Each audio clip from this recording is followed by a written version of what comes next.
مشرق وسطی میں ہم کمیشن فیلڈ مارشل سفارتی محاذ پر سرگرم تہران میں ایرانی قیادت سے ہم ملاقاتیں ایرانی میڈیا کے مطابق فیلڈ مارشل سید عاصم منیر نے ایرانی صدر ڈاکٹر مسعود پزشکیان سے ملاقات کی فیلڈ مارشل سید عاصم منیر نے ایرانی پارلیمنٹ کے اسپیکر اور ایرانی مذاکراتی ٹیم کے سربراہ ڈاکٹر محمد باقر کالیباف سے بھی الگ ملاقات کی باہمی تعلقات علاقائی صورتحال اور دو طرفہ تعاون پر تبادلہ خیال کیا گیا ملاقاتوں میں ایرانی وزیر خارجہ عباس عراقچی اور پاکستان کے وزیر داخلہ محسن نقوی بھی شریک تھے اس سے پہلے ایران پہنچنے پر وزیر داخلہ سکندر مومنی نے فیلڈ مارشل سید عاصم منیر کا استقبال کیا اور ایرانی وزیر خارجہ عباس عراقچی نے ملاقات کی دوسری جانب وزیر داخلہ محسن نقوی اور سعودی ہم منصب کے درمیان ٹیلی فونک رابطہ دو طرفہ تعلقات سمیت باہمی دلچسپی کے امور پر تبادلہ خیال کیا گیا وزیر داخلہ محسن نقوی کی بھی ایرانی وزیر خارجہ عباس عراقچی سے ملاقات ہوئی ایران امریکہ جنگ کے خاتمے کے لیے مسودوں پر تفصیلی بات چیت وزیر داخلہ ایرانی ہم منصب سکندر مومنی سے بھی ملے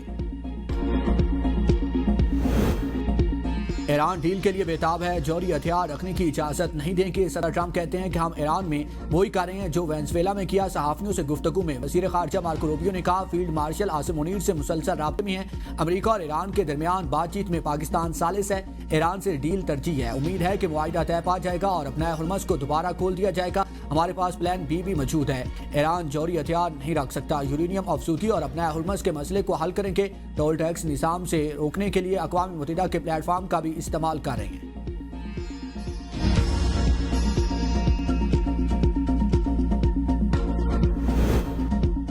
امریکہ کے ضرورت سے زیادہ مطالبات پاکستان کی ثالثی میں جاری امن مذاکرات کی راہ میں سب سے بڑی رکاوٹ ہیں ایران کے وزیر خارجہ عباس عراقچی نے اقوام متحدہ کے سیکرٹری جنرل انطونیو گوتریس کو بتا دیا ٹیلی فونک گفتگو میں کہا کہ امریکہ ماضی میں ٹوٹے ہوئے وعدوں متصاد موقف اور فوجی جارحیت کے ذریعے سفارتکاری کو بارہا نقصان پہنچاتا رہا اس کے باوجود ایران پاکستان کی ثالثی میں ہونے والے مذاکرات میں سنجیدگی سے شریک ہے انطونیو گوتریس نے کسی بھی ریاست کی خود مختاری کے خلاف طاقت کے استعمال کو مسترد کر دیا خطے میں استحکام کی بحالی کے لیے سفارتی عمل جاری رکھنے پر زور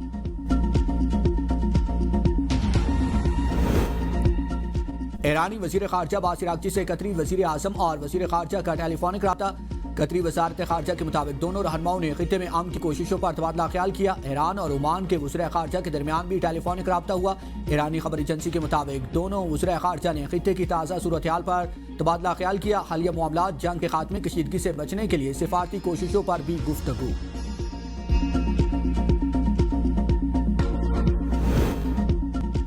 مذاکرات کی ممکنہ ناکامی پر دوبارہ حملوں کا خدشہ ٹرمپ کے ایران جنگ پر اہم مشاورت سیکیورٹی ٹیم کے ساتھ ہنگامی ملاقات نائب صدر وزیر دفاع CIA ڈائریکٹر اور دیگر شریک ہوئے امریکی میڈیا کے مطابق ٹرمپ ایران حملے کے آپشن پر سنجیدگی سے غور کر رہے ہیں مذاکرات میں پیش رفت کی صورت میں فیصلہ تبدیل ہو سکتا ہے صدر ٹرمپ اپنے بیٹے کی شادی میں شرکت سمیت تمام ویکینڈ پلانز منسوخ کر کے واشنگٹن پہنچ گئے اعلیٰ انٹیلیجنس حکام نے میموریل ڈے کے تعطیلات بھی منسوخ کر دیے ہیں وائٹ ہاؤس کے دروازے بند کر دیے گئے ایران کی ایئر سپیس بھی مسلسل بند انتہائی افزودہ یورینیم امریکہ کے حوالے کرنا ناممکن ہے ایران نے واضح کر دیا ترجمان وزارت خارجہ اسماعیل بقائی کہتے ہیں مذاکرات میں امریکہ نے ایٹمی پروگرام پر بات کی تو انہیں ناکامی ہوگی ایران NPT کا رکن ہے اور یورینیم کے افزودگی ہمارا قانونی حق ہے یہ نہیں کہا جا سکتا کہ ہم معاہدے کے قریب ہیں ایران اور امریکہ کے درمیان اختلافات گہرے اور بہت اہم ہیں ہمارا فوکس جنگ کے مکمل خاتمے پر ہے اسماعیل بقائی ایران کی مذاکراتی ٹیم کے ترجمان مقرر اسپیکر باقر کالیباف مذاکراتی وفد کے سربراہ ہوں گے وزیر اعظم شہباز شریف 4 روزہ دورے پر چین پہنچ گئے ایئرپورٹ پر پرتپاک استقبال وزیر اعظم چینی صدر اور وزیر اعظم سے ملاقاتیں کریں گے CPEC فیز 2 کے تحت پاک چین بزنس فورم میں اہم معاہدوں اور MOUs پر دستخط ہوں گے وزیر اعظم شہباز شریف علی بابا ہیڈ کوارٹر کا دورہ معروف چینی کمپنیز کے سربراہان سے ملاقاتیں کریں گے پاک چین سفارتی تعلقات کے 75 سال مکمل ہونے پر خصوصی تقریب میں شرکت کریں گے پاکستان اور چین کے درمیان سرمایہ کاری اور ٹیکنالوجی تعاون کے نئے دور کا آغاز متوقع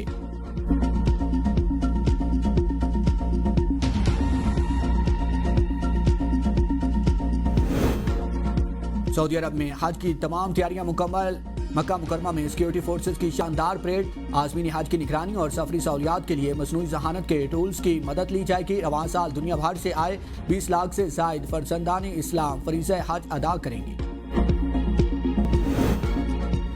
ڈرگ کوئین انمول عرف پنکی کیس میں اہم پیش رفت منی لانڈرنگ اور سائبر کرائمز کی تحقیقات کے لیے FIA سے مدد طلب DIG سعود اسد رضا نے وفاقی تحقیقاتی ادارے کو خط میں لکھا کہ تحقیقات میں انکشاف ہوا ہے کہ ملزمہ کے ساتھی بینک اکاؤنٹس کے ذریعے رقم وصول اور منتقل کرتے تھے.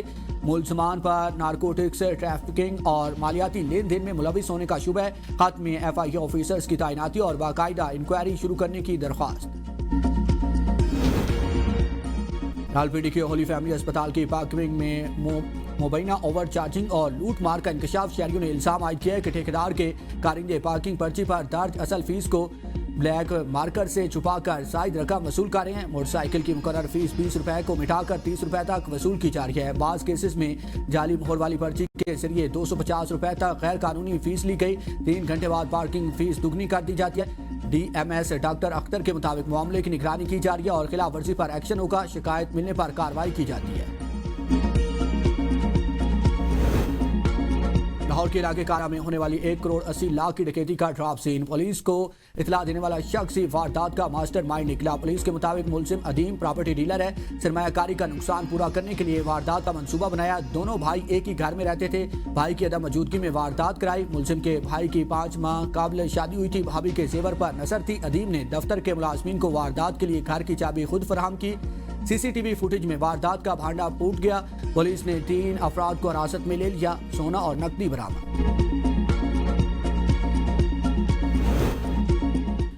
اپر کوہستان اسکینڈل میں گرفتار ٹھیکیدار امیر زیب کی ضمانت کی درخواست خارج. پشاور کی احتساب عدالت میں وکیل درخواست گزار نے کہا کہ درخواست گزار بیمار ہے لہذا میڈیکل بنیاد پر ضمانت دی جائے. ملزم کی طبی معائنے کے لیے میڈیکل بورڈ قائم کیا جائے.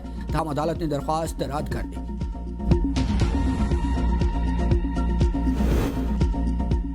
FIA کا پشاور کے علاقے تاج آباد میں ہاسٹل پر چھاپا. جعلی پاکستانی شناختی کارڈ اور پاکستانی پاسپورٹ بنانے والے 14 افغان شہری گرفتار. FIA کے مطابق ملزمان پاکستانی شہریت سے مبینہ طور پر سعودی عرب جانے کا منصوبہ بنا رہے تھے. جعلی پاکستانی پاسپورٹ برآمد. ملزمان نے جعلی شناختی کارڈ کے لیے ایجنٹس کو 25 لاکھ سے زائد ادائیگی کی. FIA کے مطابق منظم بین الاقوامی نیٹ ورک پاکستان اور افغانستان دونوں ممالک میں سرگرم ہے. یوکرین کا روس کے زیر قبضہ علاقے میں طلبہ کے ہاسٹل پر ہولک حملہ. 6 افراد ہلاک، 39 زخمی، 15 افراد لاپتہ ہو گئے. روسی صدر ولادیمیر پوٹن کا جوابی کارروائی کرنے کا اعلان. دوسری جانب یوکرینی فوج کا کہنا ہے کہ سٹارو بیلسک میں روس کے لیٹ ریبیکون ڈرون فوجی یونٹ کے ہیڈ کوارٹر کو نشانہ بنایا گیا.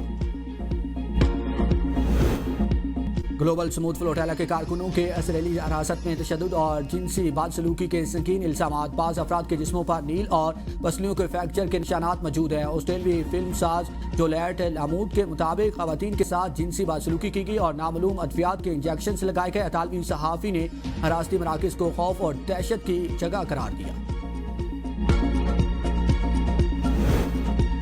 سینیگال میں سیاسی بحران شدت اختیار کر گیا. صدر نے وزیر اعظم عثمانی سونو کو برطرف کر کے حکومت تحلیل کر دیا ہے. دونوں رہنماؤں کے درمیان کئی ماہ سے سیاسی اور معاشی معاملات پر اختلافات جاری تھے. برطرفی کے بعد عثمانی سونوکو نے سوشل میڈیا پر رد عمل دیتے ہوئے کہا کہ وہ آج رات سکون سے سوئیں گے.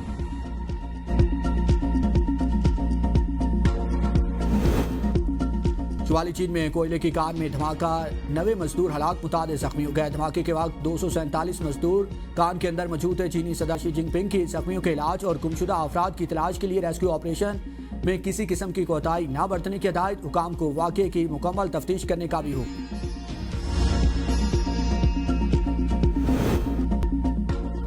اسپیس ایکس نے اسٹار شپ کا 12واں تجرباتی مشن دوسری بار کامیابی سے لانچ کر دیا. امریکی ریاست ٹیکساس کے اسٹار بیس سے نیا اسٹار شپ 3 راکٹ خلا میں روانہ کیا گیا. اس سے قبل مشن میں راکٹ نے 22 اسٹار لنک سیمولیٹر سیٹلائٹ لے کر جانے کی کوشش کی. مشن کے اختتام پر اسٹار شپ نے بحرہ ہند میں کنٹرول سپلاش ڈاؤن کیا اور لینڈنگ کے دوران دھماکہ بھی دیکھا گیا. اس نئے ماڈل کو مستقبل میں چاند اور مریخ مشنز کے لیے اہم پیش رفت قرار دیا گیا.